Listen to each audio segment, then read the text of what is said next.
This Table Talk is made possible by Mental Health Matters, a newsletter from themighty.com. I'm Skye, and today I'm joined by... I'm Ashley. And I'm Shruti. And today we're talking about suicidality. Before we get started, we want to give everyone a heads up that we will be discussing suicidal thoughts, both active and passive suicidal ideation, and our personal experiences with suicidality. Please feel free to skip this episode if you're not up to listening to a conversation about these topics. And if you or a loved one needs help right now and live in the U.S., please call the National Suicide Prevention Lifeline at 988 or contact the crisis text line by texting HOME to 741-741. If you're outside the U.S., international resources can be found at To Write Love on Her Arms website. Go to twloha.com/findhelp for their collection of resources. Take care of yourselves, mighties. All right, Ashley, Shruti, thank you so much for joining me to discuss this very important and oft misunderstood topic of suicidality. To get things started, I not love because we're talking about misconceptions and things like that, but I would appreciate hearing some of your least favorite misconceptions about suicidality, what you wish people knew or would get right in the media or even in your personal lives. Ashley, let's start with you. I think the first thing that I would want, misconception that I'd want to clear up is that having suicidal ideation, having the general thoughts is like an uncommon thing. It's not. A lot of people have those thoughts at some point in their life or another. For a lot of people, it might just be like a one-time thing and it goes away, but it's such a common experience for people to have. It is not just a very small subsection of the population. There are a lot of people who experience that. I was talking to a friend recently, and he was saying how he had just seen this news story where somebody was like, I've never experienced depression, or I've never experienced suicidal ideation. And they were talking about how wild that is to us, that somebody could go multiple decades of their life and just have never experienced suicidal ideation. We just assumed it was everybody at some point or another. That's a really great point you bring up. Shruti, what are some of the misconceptions about suicidality you want to clear up? I think some of the words around it, that if you express to someone that you're having suicidal thoughts, they will think you're too weak, you're cowardly, you are impulsive, you are trying to escape, or you're seeking attention, or you're just being a drama queen. There's this notion that it is just drama, that it doesn't happen to everybody. And I really don't like how it's not very well understood. It's not about, I want to kill myself and this is how I want to do it. No, it's about, I want this to be over. And that can be in so many different ways. And I don't like how it's always associated with that one moment, like the end moment. This is a very real thought, and it comes in so many different ways, and it's really hard to ignore for those of us who live with it. So it's not at all weak or cowardly. It's just very real and normal part of our lives. Yeah, I think a lot of folks don't realize that suicidality or even passive suicidal ideation can go on for years even at a time. And there is, like you were talking about, I think, and I know in my personal experience, when I've experienced suicidal ideation, it's usually because I'm overwhelmed by either physical or mental pain or both. When I was 14, that was the first time I experienced suicidal ideation. It was because I was so depressed. The depression was just all consuming that I just didn't see a way out of it. I was just so overwhelmed by pain. I was like crying on the kitchen floor constantly. And I was like, where do I even go from here? And then the second time that I started experiencing suicidal ideation that was like more intense, it was because in large part, I was overwhelmed by the pandemic and my physical condition, my various chronic illnesses. I was like, chronic pain, I'm so sick of this. And I know that's not an uncommon phenomenon. I want to add, because you had mentioned the term like passive suicidal ideation, just the audience might not know that we think about suicidality in two buckets. There is the passive suicidal ideation, which is really where you are having thoughts about wanting to die or wanting to kill yourself. And then there is active suicidal ideation, where you have a plan, you have an intent. And so I think it's really important that there is a misconception that like when someone's suicidal, they're active. People can have passive and like never have an active experience their entire life. It is so unique to the individual. Skye, what's a misconception you want to clear up? I'm really glad you brought up the definitions, the differences between active and passive suicidal ideation. A misconception I would love to clear up, and that I'm very passionate about clearing up, is that we shouldn't talk about suicide directly. Like we should always tiptoe around the topic, which that has been proven time and time again that no, we don't have to. Like we should be addressing things. We should say the word suicide even. No need for euphemisms. We actually, the Mighty, partnered with researchers at Harvard University, and we conducted a study on suicidality, and we found that reading other people's stories about suicide can significantly decrease someone's desire to die by increasing their sense of belonging and overall optimism. Talking about suicide is good mental health first aid, in all honesty. Like one of the first lessons you learn if you are being trained in mental health first aid is to directly ask somebody, are you experiencing active suicidal thoughts right now? You just assess a person's safety and where they're at by being direct. Yeah, no need to tiptoe around the topic. So I've shared a bit about my personal history with suicidal ideation. Most recently, it was 2021 into 2022. Pretty fresh in my mind and lasted a while. If you don't mind sharing, Ashley, what's been your experience with suicidality? I think I was around, I always put it like I was 13 and things changed. But like in all seriousness, for some reason that marker in my life, a lot of things did shift, like relationships and those kind of things. But that was when I first started to notice a little bit of strain in my relationship with my parents, started to build anxiety, and a lot of like self-worth things were coming up because I was a slightly more difficult child to my parents than my older sibling was. And so there was a lot of butting heads that we were just naturally experiencing. And so I definitely started having some passive thoughts around that time. And I've noticed more recently, I don't have them as often, but it's really anytime I'm in a depressive episode. I'm not in depressive episodes now that my bipolar is well managed. Up until basically 13, until like a year and a half ago, it was such a common part of my depressive episodes.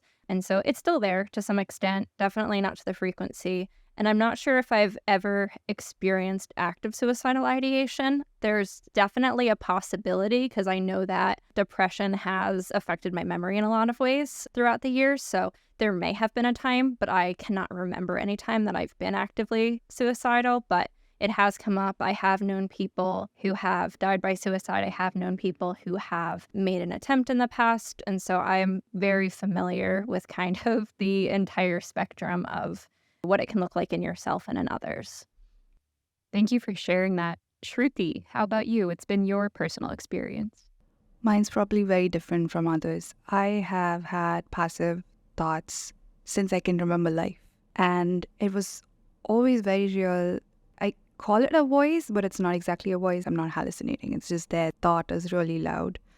And it gets louder and louder sometimes and just quiets down, mostly to do with I don't see how we can go on living this way. There's no point to life like this.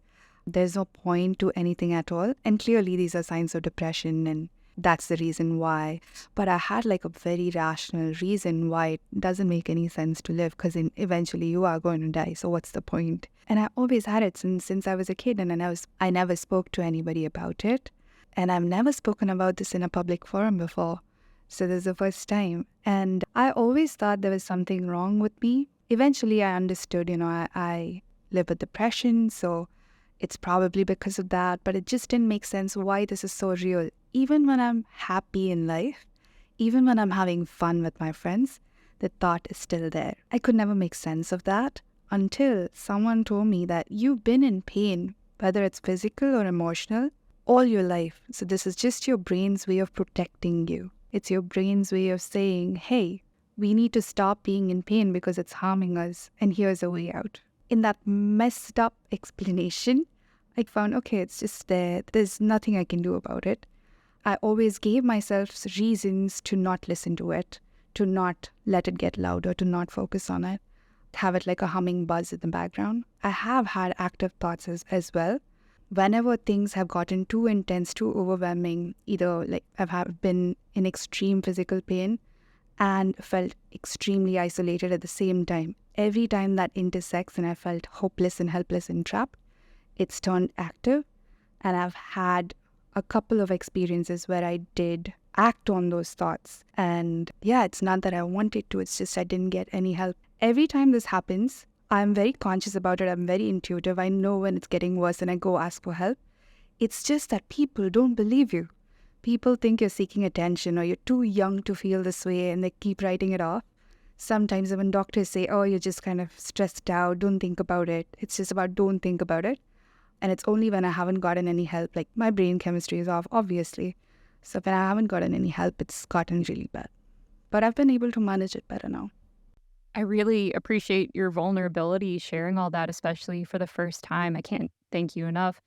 And I think you bring up a great point about being able to identify maybe warning signs that things are getting a bit worse or more intense, or maybe, the passive suicidal ideation turns into active. And I was curious if either of you or both have any tips for identifying maybe those warning signs and what you do about them. Yeah, I'm going to reference a show that I think everyone who likes talking about mental health should watch and listen to, which is Crazy Ex-Girlfriend. I really like, there's a song called The Darkness where the main character names her depression. And she kind of describes it as an ex, like someone she always goes and turns to between things. I thought of it like that, of like when I can hear the voice in my head who just says mean things, that's when I know it's coming. That's when I know things are starting, because I'm always talking to myself in my head, but you can tell when the conversation shifts. I liked picturing it like it's a person who's talking to me, because it's hard to know that your own brain is saying those things to you. And for me, it's okay, let me try to identify this as this almost outside entity that's just infiltrated me. And it's almost like an abusive relationship with myself, but being able to identify when those conversations shift and change help me know that that's potentially the direction I'm headed. What about you, Shruti? Again, because I've lived with it for so long, this is just very normal to me, in quotes. And talking it down is also very normal. It's just wake up every day, analyze my thoughts, put it down in a notebook or my phone or somewhere, or just validate the thoughts that I'm having and try to figure out where they're coming from. And this is for all thoughts, right? And generally, this is the routine. And one of those thoughts is the suicidal ideation. So I just find out, hey, okay, fine. What am I feeling? Why am I feeling? Do I have a plan? Okay, where is this coming from? Is there a reason we have to do this? Okay, how about we find a way to get through this day? How about we take it a moment by moment? Now, the trouble comes when I'm not able to talk myself down and it doesn't fade after this nice little conversation I have with it. If it doesn't fade, that's when I know it's getting worse. Everything that I do in a day somehow possibly comes into a plan. I'm walking on the street. What if? I am in a building. What if? I am here. What if? So that's when I know it's getting bad. And emotionally, I'm like in a very dark place. Like I want to cry. I just don't want to move. I don't want to do anything. Like I feel like there's no point of life itself. It's very clear. I mean, you'll know. That what if language is so frustrating. It's, gosh, like it's so real. I resonate with that so much. The worst part is it doesn't scare me. And the fact that it doesn't scare me shocks me. If it even makes sense, that's how it is. I remember watching the Oprah's interview with Harry and Meghan, and when she says it was very real and constant and it scared her. It just didn't scare me. I don't know, that kind of reminds me of like living with chronic illness of any kind in general, where you're used to pain, or like your baseline experience of life is pain. And so it becomes normalized to you. And when you know your baseline so well, no matter what it looks like compared to anybody else, you can kind of tell when things are a bit off compared to your quote unquote normal. After my most recent experience with like a horrible, depressive episode and subsequent suicidal ideation, I made this list of red flags, warning signs. One of them's even like if I'm not laughing at jokes or if I'm not making dad jokes of any kind, that's a red flag for me if I can't find humor in things. And I, made a list of like where my therapist and psychiatrist work and their phone numbers and the emergency line for their locations. And then Who are my safe people? I know I can contact my dad and talk to him about this stuff. It'll be safe for me to do so. And then even, distraction techniques, coping techniques. The video game Hades got me through so much shit, especially in 2021. Like, I love that game in general for a million reasons. Everybody should go play it. It really was there for me in the hardest times. If you find what works for you, whether it's a distraction, whether it's going to therapy, I highly recommend writing a physical list of it. That way you don't even have to think about it when and if you need it. Yeah, and I think that's so important because like when you know that your brain is not being rational, quote unquote, you are not going to be able to come up with I know this 1, 2, and 3 help me in your brain because your brain's doing its own thing. So being able to remove that effort on your end where you have to find that, having it just something you can read or even just hand it to somebody else, such a powerful tool to have in your back pocket. Therapy is definitely a big tool. It helps you understand your thoughts and it helps you come to terms with it, validate it. At the most. Yeah, I understand. But my therapist said, I understand why you feel this way. I get it. It was not, don't feel this way. You don't have to. Look at the bright side. It wasn't anything about that. It was just about, it's very real. Let's just go through what's making you feel this way. And that's what I do. For me, again, because it's different, I know what exactly sets me off, and that's isolation. Feeling really isolated emotionally, not having anybody to depend on, not having anyone who understands what I'm going through, toxic positivity all around, and nobody who wants to talk about the morbid stuff. That really sets me off. And there have been moments when I've been in this place where literally nobody just got me. Knowing the triggers also helps. I know when it's approaching that, okay, I'm feeling this way, what do I do? And that's when I try to build connections. I think social media and this community on the whole has helped me feel so much better and not as isolated. Ultimately, we all just want to know that we're not alone. That's probably a reason why that study came out with those results, because we just don't want to know that we're alone. And once we have that, once we know someone else is going through this too, I don't know, it just gives you the sense of camaraderie that keeps you going. Say, hey, I'm not alone. Let's just be on this island together and get through this morbid phase together. It's not specific stuff. Like, I don't distract myself when I'm feeling that way. I just talk about it. Whether I talk about it inside my head, to my therapist, to a friend, or on a notebook, it just helps. Thank you both for talking about this topic with me. This has been honestly profound and validating, and I really appreciate that, we're not shying away from talking about suicidality. I look forward to more conversations to come about this important topic. And folks out there, if you want more conversations like this, subscribe to Mental Health Matters by going to bit.ly/mhinbox. That is bit.ly/mhinbox. We'll see you in your inbox. Bye-bye. Bye, P.S. You're not alone. Bye, you're magical.